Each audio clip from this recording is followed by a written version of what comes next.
past in hypnosis and things, and I've experienced some past lives, but I don't worry about that sort of stuff because this is the only life that I'm really concerned with. This is my main life, and this is one that I want to focus on right now, right here. That's the best way for me. Would you like to share? Come on now.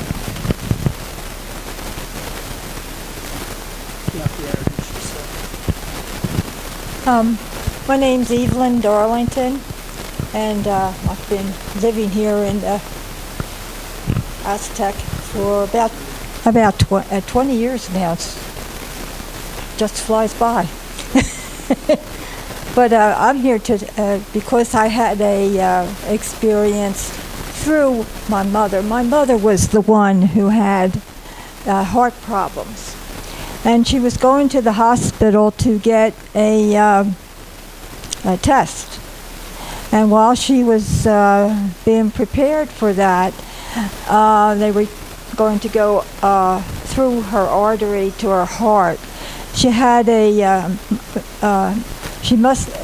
must have dislodged a blood clot.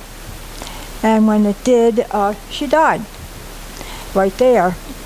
And they immediately took her to do some emergency work on her. And they brought her back from a death state. But when she came back, she was paralyzed and couldn't move except for her fingers, I think, yeah. And she was blind. She could hear. And when we went to see her that day, when they notified us, she was just laying there, but you could tell she was not, she did not want to leave. She did not want to go on to another place at this time. And the doctor said if she could squeeze her hands, she would get through this. And so he said to her, my mom's name was Evelyn, and he says to her, Evelyn, try to squeeze my hand. And she did. She was able to very gently do that, and the doctor said to us, if she's going to make it, she'll come through. Well, she did, slowly, and eventually came home. But during the time she was in the hospital, she kept wanting to tell us something. And she was very frustrated because she couldn't get the words out because she couldn't talk. And she was still blind at that time, and it was frustrating her to no end. And so when she came home, eventually she sat me down beside her and she said, I got to tell you this. And she said, I died. And I said, yes, we know that. And she says, I want to tell you what happened, what I can still remember. And so she did. She told her story, and her story is this. She felt herself rushing through a tunnel. And all she could see was this very small light way at the other end of this tunnel. And she got there to that end where the light was, and sure enough, there were many of her relatives waiting to see her. But she was stopped right before entering into that light. And she said to them, she acknowledged who they were. Her mother was there, and her father, relatives, other people that she knew who had passed on. And she didn't want to come back. She wanted to stay. And her father came forward, and he said to her, you can't come any further. You have to go back. And she said, no, I don't want to go back. I just don't want to go back. And he said, you have to go back because your job isn't done. You haven't completed your job that you came to Earth to do. And she couldn't convince them to stay. And before she knew it, she could hear herself going backwards and hearing the rush going back out of that tunnel. That was all she could remember. The thing that I had to learn to do is I had to learn and adjust to another person. She was no longer the mother I knew before that stroke that killed her. But she was somebody else. She was a totally different individual. My mother was a very gentle, quiet kind of person. And when she came back into being able to speak and hear,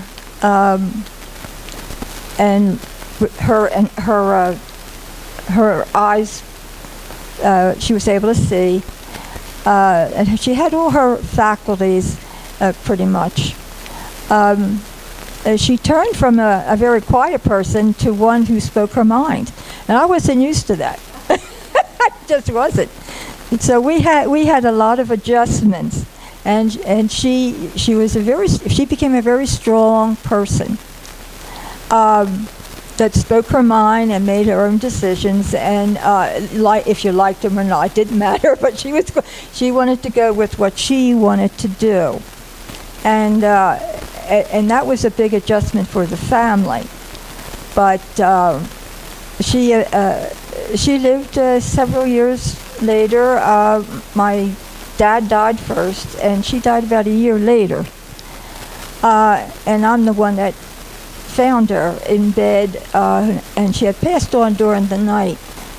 But what I remember of this is the fact that she had a glow all around her, and there was this beautiful energy in the room. I'll never forget that. She left that as a gift for me, for sure.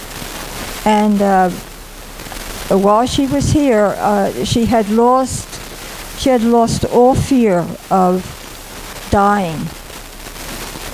She had none of that when she came back from that experience. And everything was just okay. There was no problems at all.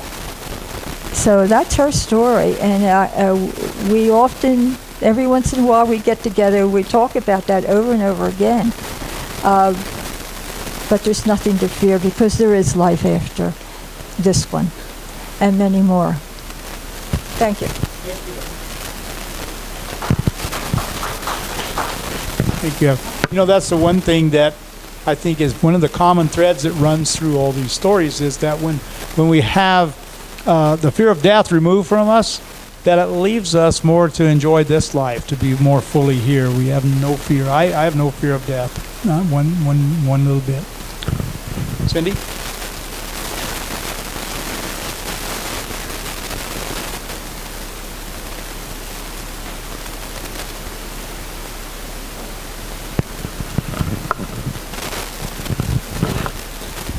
As the story goes, it's not my story, but it's my brother's story.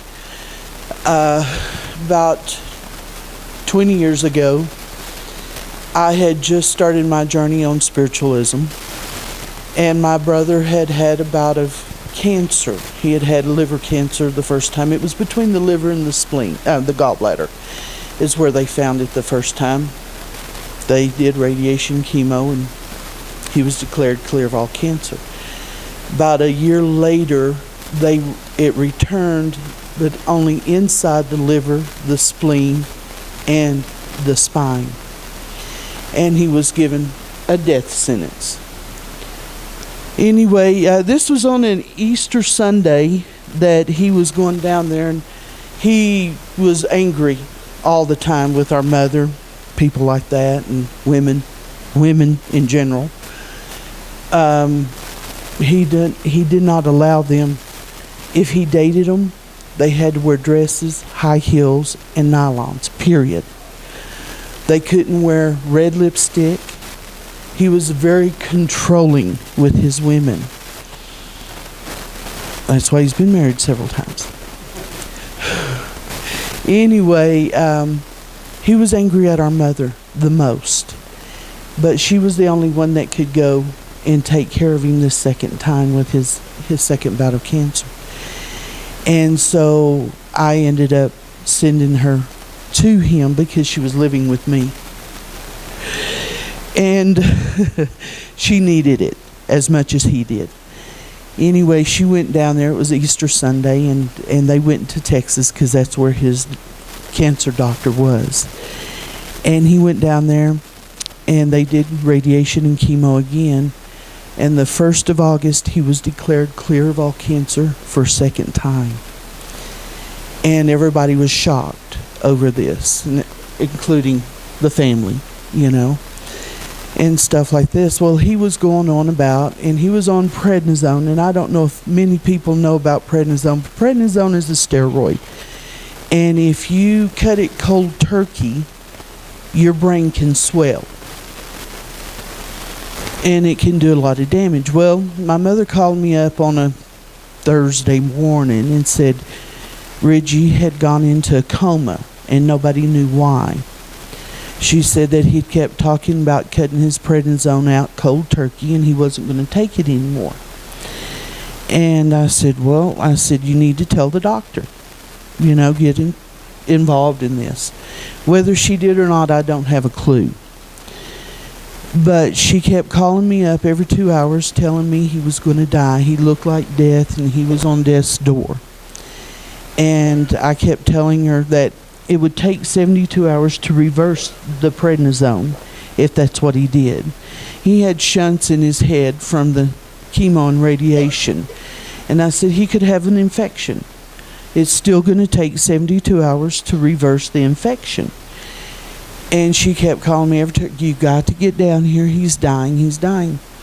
And I told her, I said, if he's not alive, if he doesn't wake up by Saturday night, I will come because I know he's dying. And she kept calling me every 2 hours.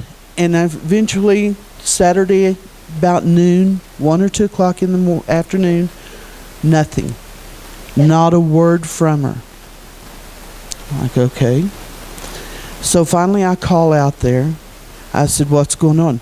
Oh, he woke up. Really? Yeah.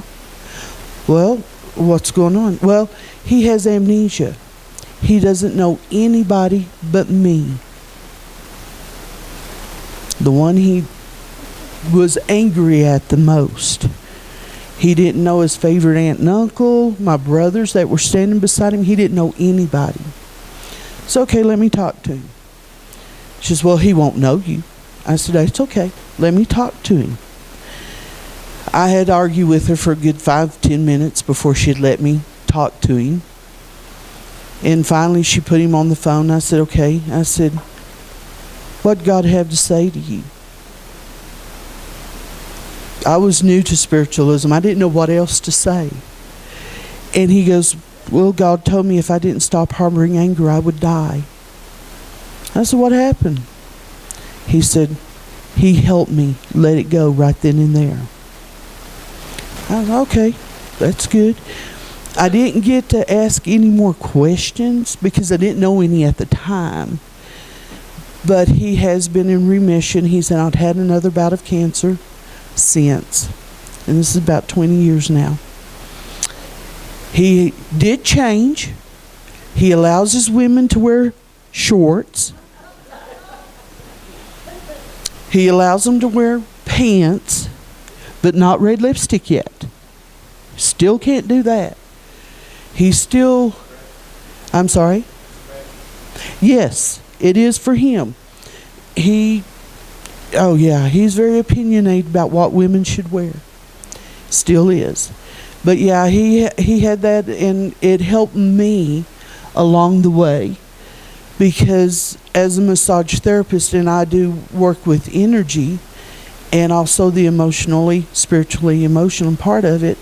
It helped me realize how much the organs and the different emotional issues we go through harm our body. And as a massage therapist, I could work with people and help them through that, through my experience.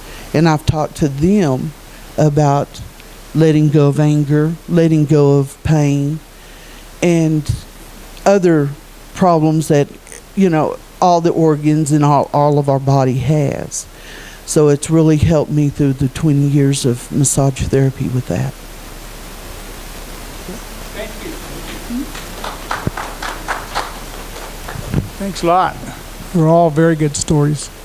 I was listening to a radio show this afternoon on NDEs. They had a lady she had written several books, and she's interviewed thousands of people, and she said that only a small percentage have a negative report when they come back where they had hellfire and brimstone or anything, maybe about 2%. Most everyone has some degree of positivity to it, all the way from, just being neutral to being rapturous, but one thing I think is that Annie will tell you that one thing that changed her life when she heard the Dalai Lama on television one time, and someone asked him, well, what happens when you die? And his answer was, it'll be what you think it's going to be.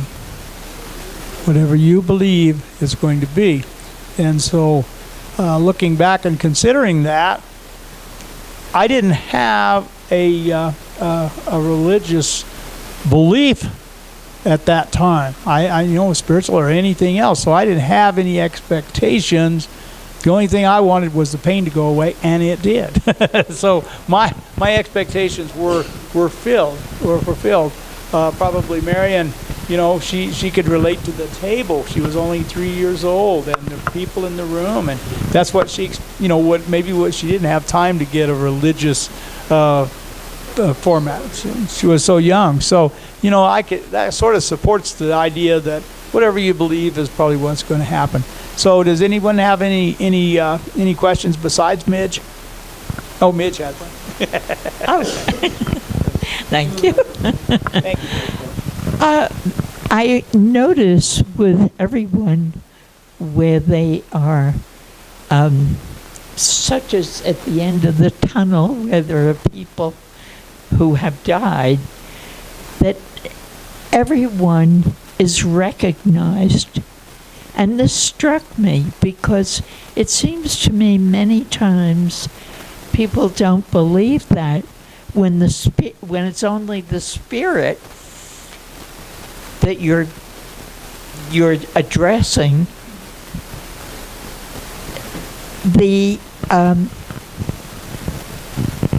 name and character may be who are you? and that doesn't seem to be true in any of the stories we've heard. What do you mean? The spirit personality stays the same. Personality, your consciousness, who you are, pretty much, in my case anyway, it stayed the same, okay?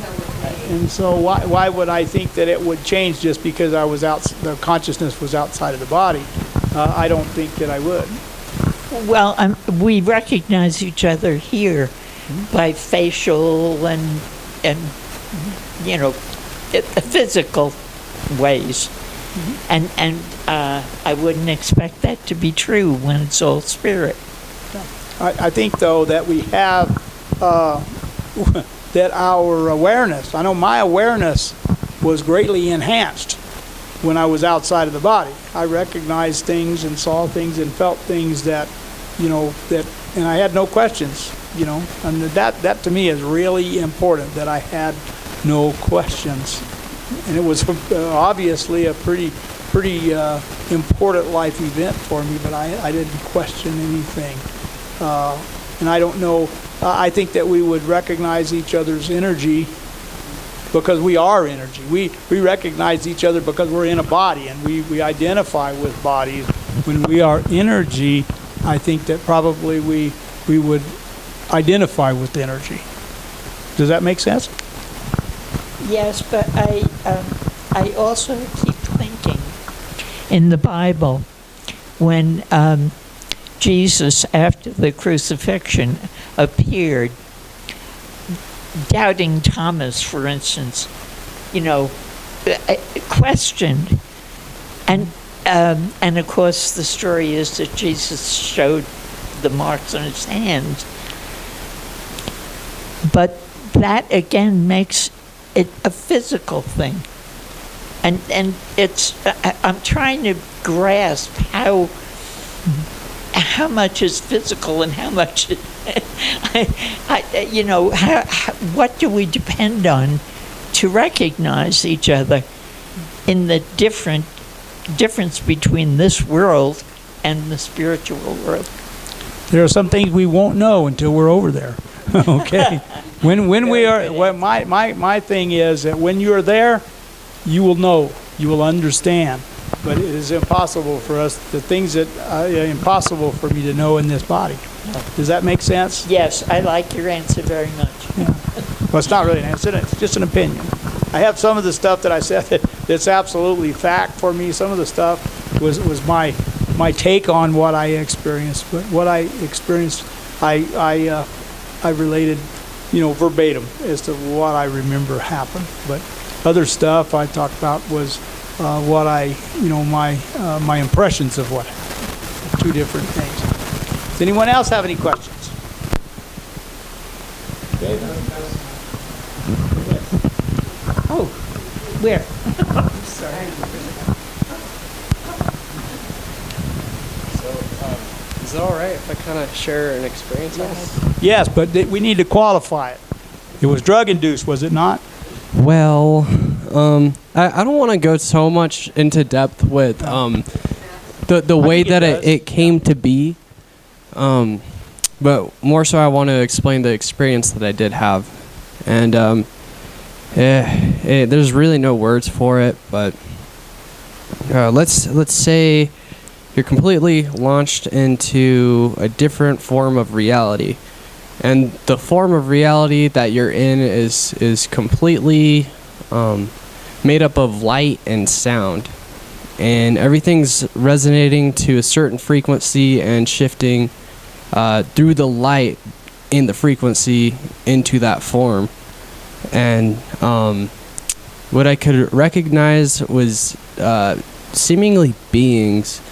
And when I say beings, I would say beings of light, and they were almost in the figure of penta. In other words, 5 sides to them, and they had long gowns and very tall hats. But this isn't very physical, it's more so just the form that they would take. And the feeling of it was I want to go into the A, E, I, O, U, and there's something about that, and there's this hum in all of this, and that hum is what's piecing together everything. And there's this one gesture that I remember, and it was actually the middle finger, and it was it's very hard to explain in words, but it was more so of, it means I love you in one sense, and it's kind of weird, but they would use gestures through their hands and their form, and they would synchronize into patterns, and all of this is happening, and it just seems so familiar. There's something about this space that I just felt very connected to, but at the same time it was astonishing as well, because there is really no sense of you there, but I would like to pertain that to also still grasping that you are consciousness as well. And so yeah, this place is bizarre, and that's the closest thing that I've had to a near-death experience, and I feel as though if that were to happen to me, that would be a place I'd be familiar with.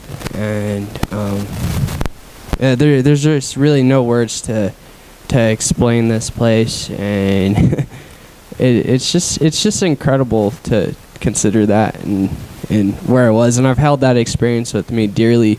And I remember getting up, and this was physically out of bed. And for some reason I was just drawn to look out the window, and when I looked out the window, I'd seen about, I don't know, 7 lights just spiral together and then just kind of blast into like a pixie dust, and then I just seen one speck of light, and it would just kind of move back and forth. And to this day, I can look up into the sky and just kind of gaze the stars and just see one light that'll just go back and forth. And so yeah, that was my experience. And yeah, I know it wasn't the and I would say having an experience through your physical body that wasn't induced by anything would be very impactful.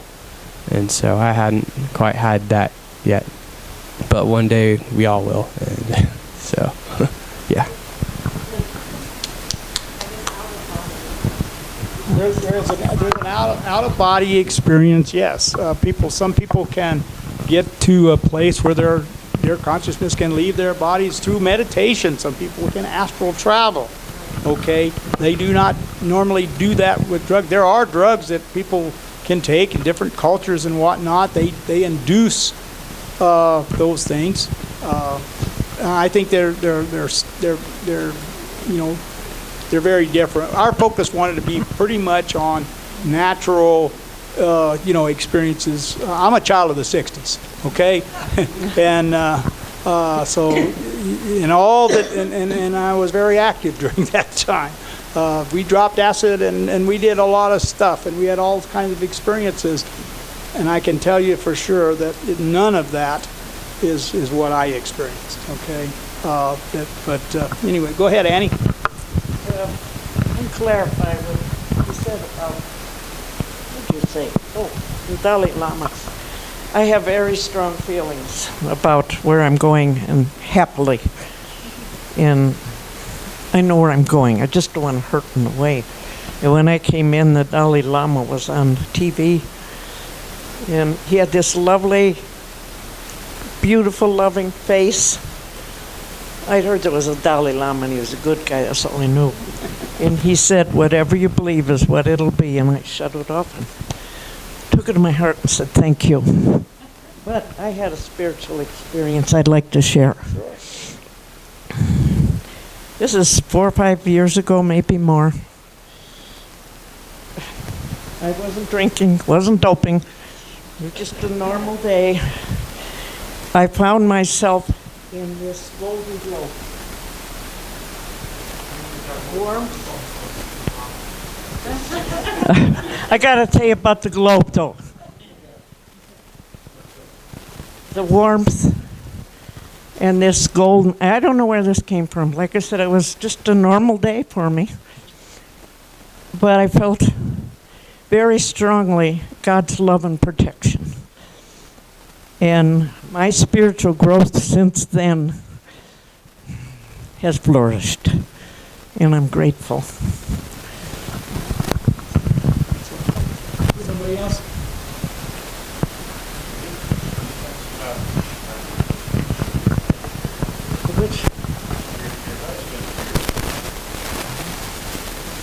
Bruce coming?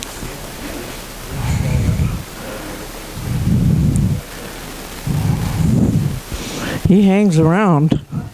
He's kept me in line. He's been gone 20-some years. I had a loving relationship for 50 years, and so many widows go out and do stupid things. I didn't because he was watching. I didn't buy a car for a year, and then it was another Ford, or he would have got me. But I feel very strongly he's around. He tricks me. Turns the Christmas tree lights on and off, things like that. Messes with my grandfather clock. Is that the ones you mean? Yeah. And it's a comfort. I just sometimes in bed, and it's not the cat, I'll feel like somebody patting me on the shoulder, and I know it's Bruce. Anybody else want this?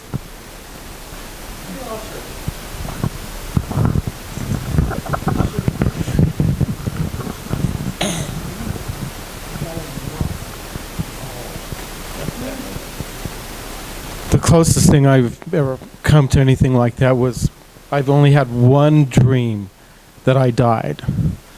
And it was I drowned. And it was like I was deep enough. I knew I wasn't going to be able to make it to the top. And there was this moment of anxiety and then immediate peace. I mean, it was just, and it was like I just swam up. I mean, it was crazy, but it was so peaceful. And from that dream, man, it changed everything I thought about dying. I mean, all of a sudden it was just, there was no fear there, but it was in a dream. And what I associate to is from when I was a little kid, I don't know why, but I remember on the table one time, my mommy got this book and it had the Titanic in it. And I had no idea what this was, but I was intrigued. It was something about that, and I just never even thought about it again until the movie came out. But I don't know if one has anything to do with the other, but I was making this association. But anyway, from one dream, that peacefulness changed my whole outlook on what that experience might be like. So that's all.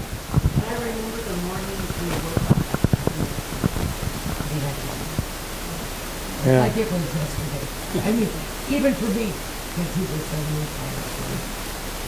Yeah.